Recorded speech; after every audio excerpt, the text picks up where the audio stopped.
So Radio Winchcombe, on today's show, I'm very excited to be joined by Mark Lester. Hello Mark, how are you? I'm very well, thank you. Lewis, how are you? Very good, thank you. First of all, what an amazing house you have. It's beautiful. Well, it's one of Cheltenham's original Regency houses, so I'm very happy and proud to be a keeper of it. So first of all, it's 50 years since Oliver, one of the biggest and most loved musicals of all time. Can you believe it's 50 years? No, it seems more like 49 and a half years. Joking. I know, it's the time has just flown past, so I'm just lucky I'm still here. I mean, the show catapulted you to fame, but over 5,000 people auditioned for the part? Yeah, I guess I think they auditioned about 5,000 kids, and then we just got whittled down until I was like the last three.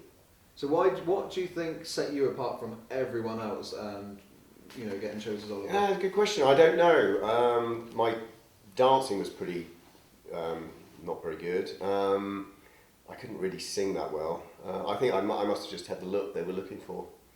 Yeah. The Oliver look. And can you remember finding out that you'd got the part, where you were, how you felt? Because that must have been the most amazing thing to hear at the age of 9 or 10 years old. Well, I was 8 when I got the part.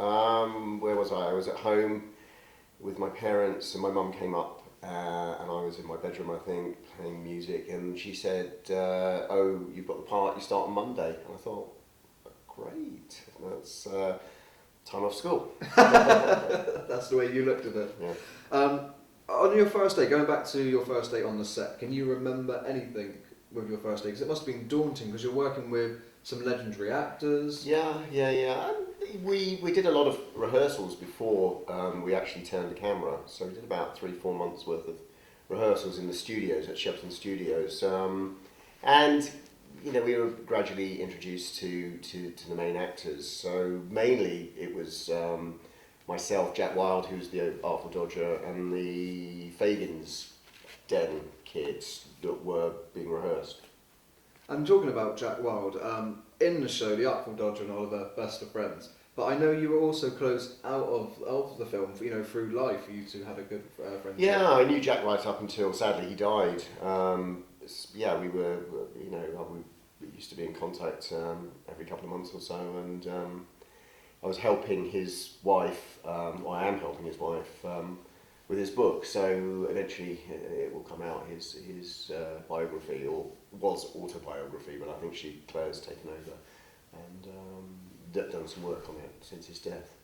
So do you have any funny stories, with you and Jack on the show that you can remember? Well, what was he like to work with? Oh no, that was great fun, but he was quite a lot older than me. I was 8, he was probably at 14, maybe 15 years old, so that's a big difference between a little kid and like teenager.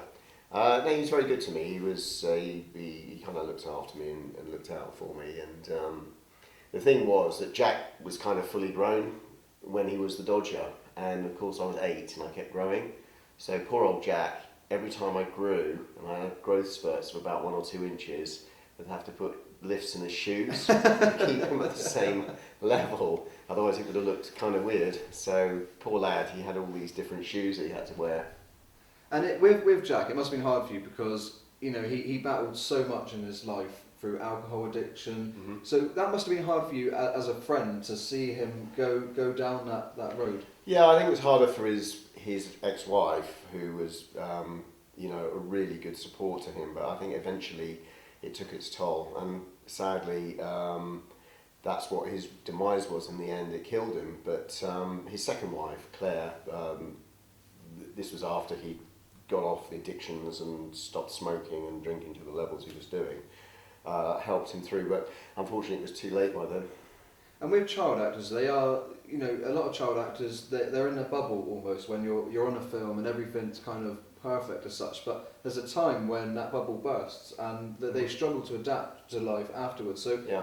You, from what I've seen, you seem to, at the time, were okay with that. You'd moved on to a different career path. Did you, because it wasn't documented in the paper, so did you deal better than a lot of other people, or did you have your own... I don't know. I never really saw acting as being a lasting career. It was just something that was fun while it was happening at the time. So every project I did, I didn't think there would be another one after it, so everything was a bonus. But I never thought it was going to be a lasting career. So maybe that kind of attitude helped me get through and move on from that. I know Jack, he was still doing pantomime right up until the end, and maybe working only 2 or 3 weeks of the year, which you can't do that. I mean, it doesn't pay the bills.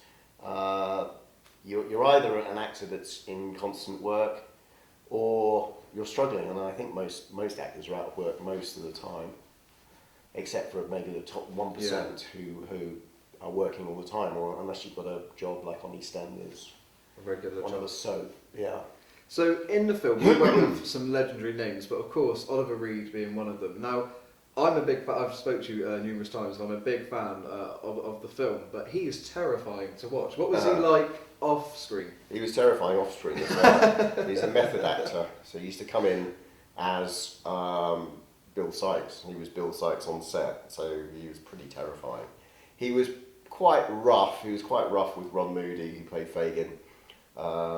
He had some physical contact with him, so he didn't know when to stop. And I did another film with him later called The Prince and the Pauper, where he again was there's a lot of fight scenes in it, and he literally had a sword, a blunt, but he would fight like it was for real, and the stuntmen were all quite scared of him.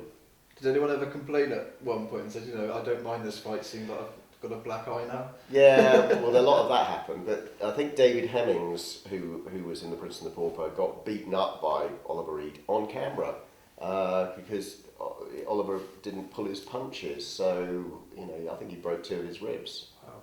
Mm. And he again he battled alcoholism, and he was notorious for going on interviews appearing intoxicated.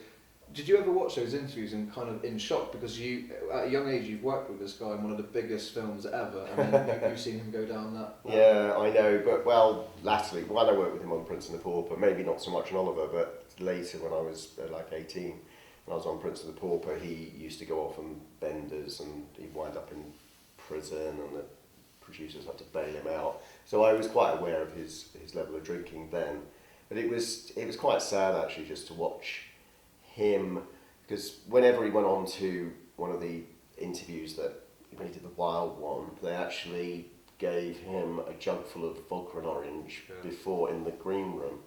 They knew he was going to drink it, so they knew they were playing him because they wanted to get something sensational. That's wrong as well, because I was watching an interview where they had filmed him in his dressing room and he was struggling to get dressed, and I thought that was almost probing, antagonising him. I thought that was, from me watching it, was wrong. Yeah, I no, absolutely agree. I mean, and that I don't think they probably get away with it these days. No. What with everything being PC, but obviously the producers thought it would be good TV to ply with alcohol and then put him on camera. It happened with George Best as well. They used to do the same with him because he was known for liking a drink as well. And it's not right. It's making fun of someone who obviously has a weakness and an illness, and it was not fair really. And another person you worked with who, for me, was made for the part of Fagin was, of course, Ron Moody. And I don't think you would ever get an actor who could have portrayed the character like he did. He was just fantastic. So what was he like to work with? Ron was, he was great. He was very gentle. He was very supportive. He was very easy to work with because he encouraged you, and he was very adaptive to the scenes that we were in. And because he'd done it on the stage for so many years, Fagin was Ron Moody. Ron Moody was Fagin. There was never anyone he was Fagin. So would you say he was the most experienced as such, because he had done the stage shows, so he had more experience with the film as such. So I guess when he was there, he was a guy that you might have looked up to even. Yeah, absolutely. I mean, he'd done it since 1960. I think we started filming in '66. He'd been on stage for 6 or 7 years prior to that in the West End, being Fagin. So it was a natural progression for him to do the movie. I like it when he did reviewing the situation. I mean, that for me was just, every time I think of Fagin, I think of that song and that. Oh, absolutely. He just nailed that. I mean, it's a great song, and his performance on that is is superb. So my favourite song in Oliver is Papa. Absolutely Really? love it. I love it. I think it's brilliant. And it's a bit off topic, but in Strictly Come Dancing, they had done a dance like 4 years ago. I'm not sure if you've seen it, but No, I it's, didn't it's see that. really good. They really got the feel of Oliver, so that might be worth looking into. Oh, okay. I've not seen that, but yeah, it was constructed very well how they built it up. But Carol Reed, who directed it, was very good at building. He did with Who Will Buy. It built from one singer and then the Rose Girl, and then it went on, and then the Milkmen came in, and it just built. And we're the same with Papa. It starts off slowly in the CD bar, and then it builds and builds and builds into a crescendo. It's like a show. By the end of it, you've got the stuff falling down. It's brilliant. Yeah, it's very well done. Do you have a favourite Oliver song? I think Who Will Buy was my favourite because of how it was constructed, and I was up on a crane. That was all a set in Bloomsbury Square, was recreated in Shepton Studios. So I'm actually on top of a crane looking out behind the window, which looks like it's a real window. And I just remember how they did it in one go as well. So they had about 8 cameras filming at the same time, and then it was just choreographed so well that when they yelled action, it just built up, and it was done in one take. Wow, that's incredible. I love that song as well. And I read online that you didn't actually sing the songs; the voice was dubbed. Is that correct? I couldn't hit some of the high notes, so what they did, they went in the recording studio, and they had a very sophisticated recording studio at that time. They had a 16-track, I think, which was like cutting edge. So they edited me, a girl in who was the musical director's daughter or niece or something, anyway, and they blended my voice in with her, so I can hear my voice in there, but the high notes were the girl. Wow, they put it together. Yeah. Are you ever surprised with how legendary Oliver has become? Because it really is probably the most loved musical of all time. Well, I know, it's just very nice to be a part of something that's with such a history.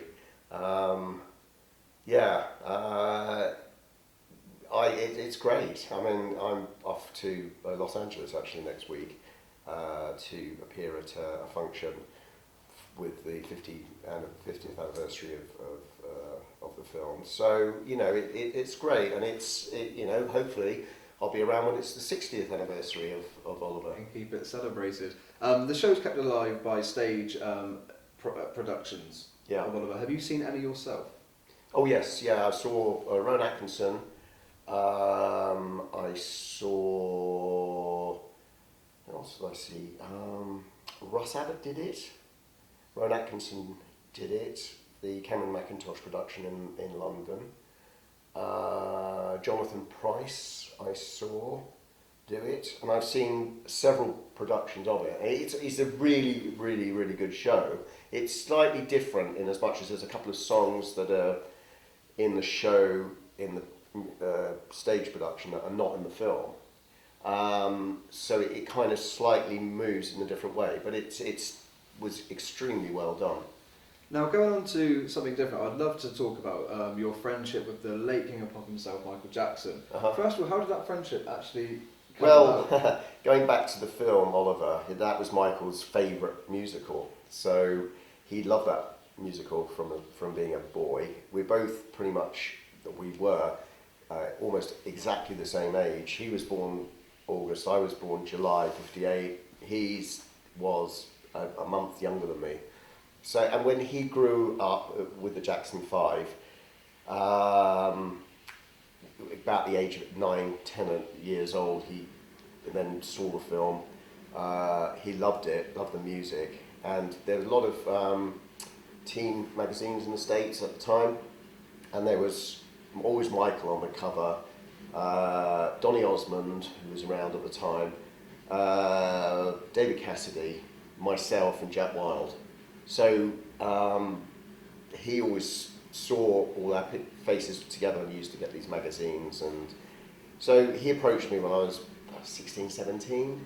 He came to London with with his brothers, and they were doing a tour as the Jacksons, I think they were called then. And so he phoned me up, his manager phoned me up and said, "Oh, would you like to meet up?" And I said, "Yeah, okay." So Anyway, I went along to this big hotel in London, and they had the whole floor, which was like all the security around, and pop star Michael Jackson opened the door, and I expected to see someone like in a, I don't know, Baco's foil suit or something, but he was just wearing a pair of jeans and a sweatshirt. Went into his suite, his apartment suite thing, and we started chatting, and I was there for about 6 hours, and we just became friends after that. Why do you think you clicked? What was it about you that he took to, and what was it about him that you took to? I think because obviously he was a lot more famous than me, but I think because we were the same age, we had come through like the 60s, 70s, the same generation. I don't know, all the kind of the magazines that we were both in at the same time, he could kind of identify with that. So there was no rival. I think there was a rivalry a bit between him and Donny Osmond, although the Jacksons, I think, are quite a bit more famous than the Osmonds. But I don't know. I think there's a lot of factors there. Mainly probably the fact that also he liked the movie, and we were pretty much the same age, and I wasn't in awe of him. He was just another guy. And that friendship lasted up until his death. Yeah. And would you have holidays together? Would he come round for meals? I mean, what would you Yeah, do together? yeah. But whenever he came to London, he used to phone me up, and we would go up. And if I could, I would go up, and we'd spend maybe 2 or 3 days up in London in his hotel. I took my daughters over to Neverland a few times. We spent Christmases together, and when I lived on the other side of Cheltenham.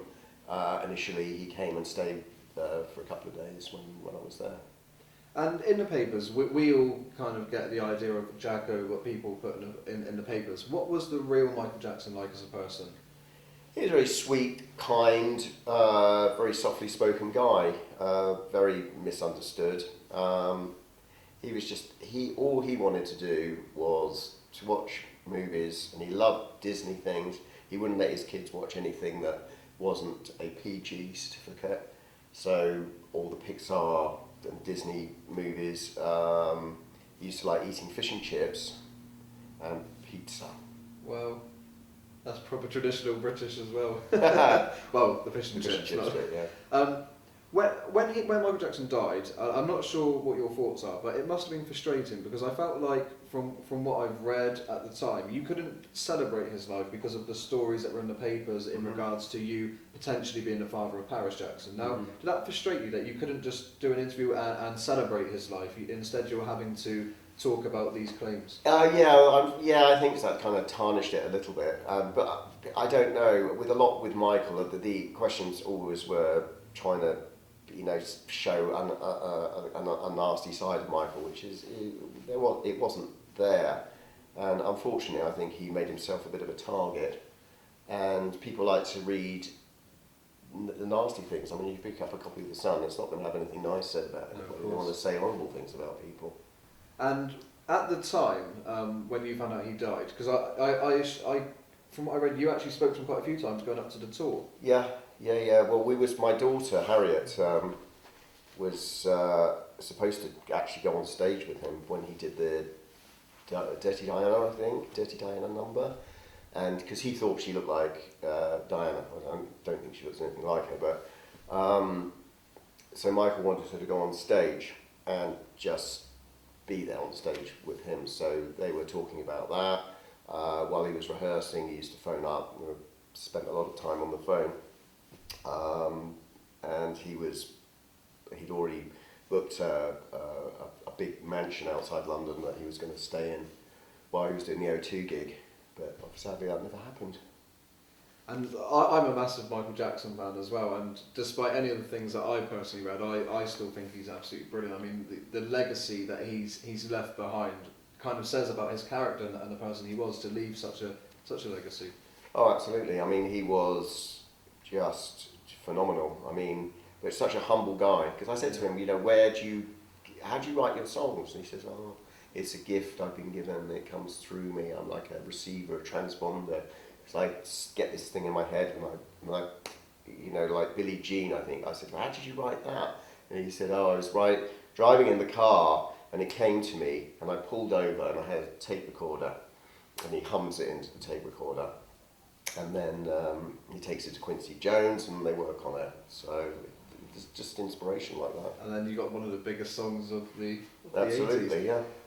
I know you're the godfather of, is it all of my children? Yeah. Do you stay in touch with them? When's the last time you spoke to them? Sadly, no, I haven't seen them since the funeral. So it's a really weird setup with this family. I mean, they're very protective. They're kind of, most of them are Jehovah's Witnesses, and it's like some sort of clan that they kept them back from. I'm sure as time goes on, I'll reconnect with the kids, because not for me personally, but for my children, they spend a lot of time with Michael's children. You know, a lot of their childhood, 5-6 years of them sort of being like cousins almost. So I hope, you know, my kids will. My daughter's always saying, "Oh, when can we see Paris?" And I said, "Well, you know, she does come to London from time to time." It must be hard because, like you said, they would have shared holidays together. They would have shared such important moments of their life. So to not see them, it must be hard for. Yeah, it is. Well. I mean, Harriet's was very close, and then quite close in age. She's a bit older, and my son is slightly younger than Prince. So yeah, you know, they just, you know, spend a lot of time with them. So Mark, from the orphaned Oliver, I can say, what are you doing with yourself now? Because you're in the most amazing house that all of us were just in awe of when we actually walked in. So tell us what you actually do now. I'm an osteopath. I work in Cheltenham. I'm an acupuncturist as well, and I've been in Cheltenham for working here for 25 years. And do you think you ever go back into acting? Is there any chance? No. No, I won't go back into acting. It's not something. It's something that I did in the past. It's nice to look back on it, but no, it's far. I mean, that my career is in healthcare, so that's it now. And do you ever get approached to do reality TV shows? You know, Strictly, Dancing on Ice, Big Brother.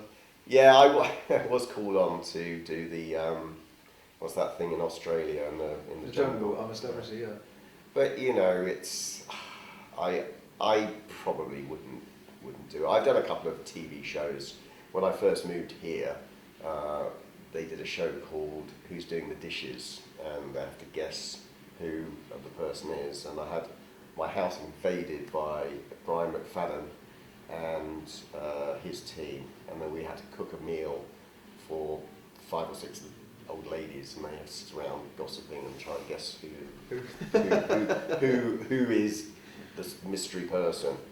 So so I did that, and I've done a few interviews, and yeah, I mean, from time to time. Well, for me, especially on the 50th anniversary of Oliver, it's been an amazing challenge. Thank you for joining us on the show. And I hope that everyone gets to experience the 50th anniversary, because you're going to be meeting people that, is it like Comic-Con?